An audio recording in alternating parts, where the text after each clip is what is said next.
You put away $500 a month, every month. No excuses. Somewhere along the way, that became part of who you are. The responsible one, the disciplined one, the one who's going to be fine. Here's the uncomfortable part. That exact discipline could be costing you $400,000. Not because you're saving wrong, because saving and investing aren't the same thing, and almost nothing around you is built to make you notice the difference. So let's run it. Two people, same income, same 500 a month, same discipline. 20 years later, one has about $170,000. The other has nearly $400,000. Same deposit, same sacrifice. One decision apart. One of those two people is you. And the part that's going to bother you isn't the final number. It's how early the gap opens and how right you'll feel the whole time it's happening. There's a specific year where the two paths split so fast it looks like a math error. We're going to find it. Before I explain why, just look at this. Animated chart builds here. Two lines over 20 years, same 500 month feeding both. One nearly flat, one bending upward and never stopping. Two lines, same money feeding both.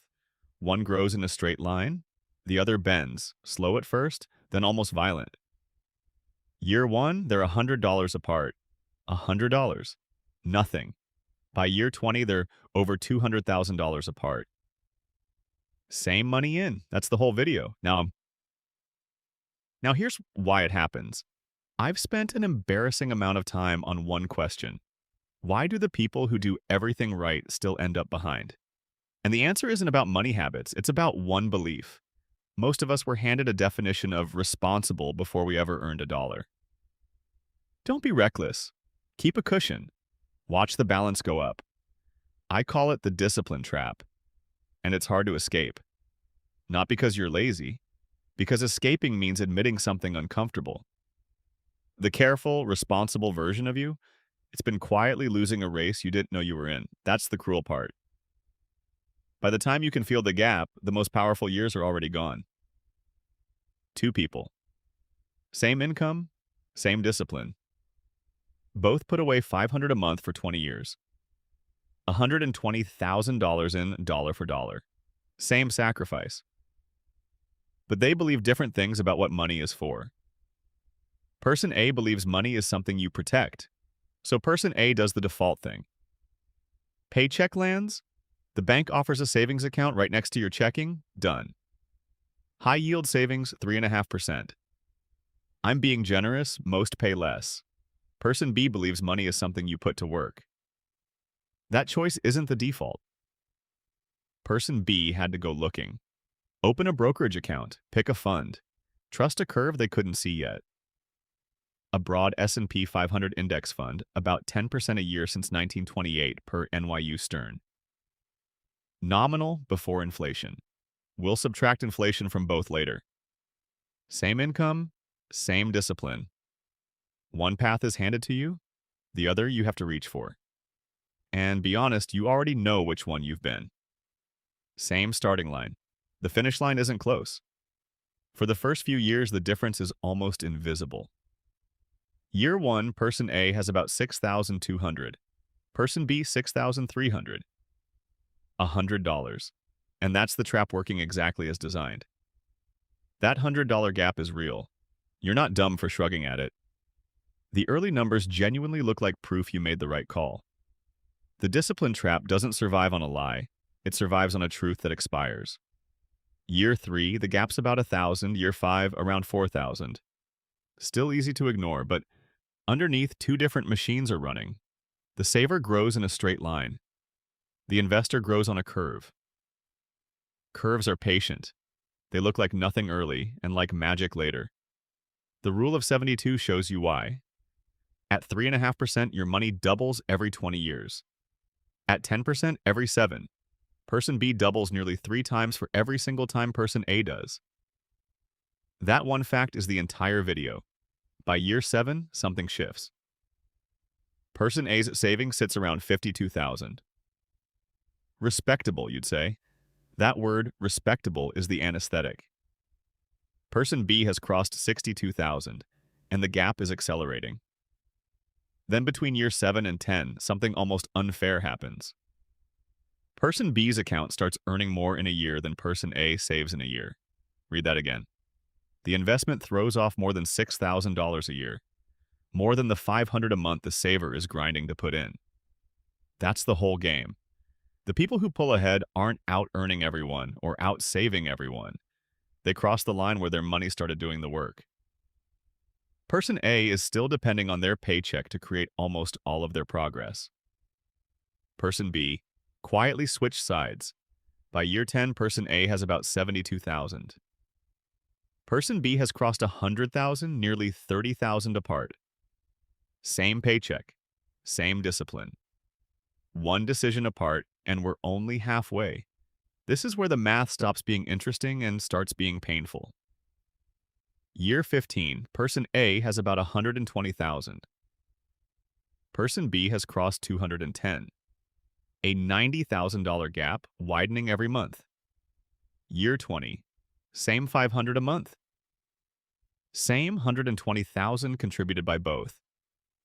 Person A's savings holds about 172,000. Person B's index fund, about 390,000. A gap of over $200,000. Stretch it to a 30-year career and it blows past 400,000 easily. Here's the receipt. The saver put in 120,000 and earned about 52 in interest. The investor put in the same 120,000 and earned around 260. Same effort, same sacrifice, $250,000 in difference. Generated by nothing but where the money sat. And none of it is a trick. No loophole, no special access. Person B didn't do anything you can't do. This is just the ordinary result of one path compounding and the other one sitting still. Completely ordinary. That's what makes it so expensive. And it's worse than I just made it look. Because we haven't touched inflation, about 3% a year historically. So person A's savings at 3.5%? A real return of 0.5%? Half. The money is technically growing and functionally frozen. After 20 years, that 172,000 buys what about 105,000 buys today? Sit with that you put in $120,000 of your own money and walked away with less buying power than you started with. You didn't tread water, you lost ground. And here's what makes it sting. It felt like winning. Every month the balance ticked up. I've got this. I'm doing it right. That feeling was real. It just wasn't true. The safest feeling version of you was the one falling behind the fastest. Person B? 10% minus 3 is a real return around 7. Their buying power didn't just keep up, it grew. Meanwhile, your bank emails you, cheerfully, about your 0.01% rate increase, like they did you a favor. So what do? Not feel guilty. You are running the default. The move is to change the default. Here's the framework. First, keep 3 to 6 months of expenses in a high-yield savings account. That's your emergency fund. It's not an investment, it's insurance. Its only job is to be boring and available. Second, every dollar beyond that for any goal more than 5 years out gets invested, not saved. A low-cost S&P 500 or total market index fund. The vehicle matters less than the decision to stop letting long-term money earn nothing real. Third, automate it. Exactly like you automated the saving. The only reason saving ever worked for you is that you stopped thinking about it. Point that same autopilot at investing, monthly. No timing the market, no watching the ticker.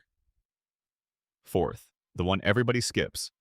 Open a free compound interest calculator tonight and run your actual numbers. Your contribution. Your timeline. 3.5% versus 10. Right now, this is a hypothetical, and hypotheticals are easy to ignore.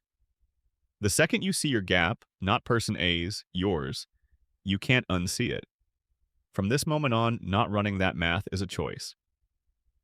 Here's the part I actually want you to take with you. The hardest thing isn't realizing you've been saving. It's realizing you've been disciplined enough to build real wealth this whole time. You just pointed that discipline at the wrong place. That's not a failure. That's the easiest fix in personal finance. You become the other person the first month you move $1 from protected to working. If that landed, subscribe. The next one might cost you more to ignore than this one did, because we just compared saving to the whole S&P 500. What happens when you get specific? One high-growth company versus cash just sitting in an account? The gap we found today starts to look small. That's what I break down next.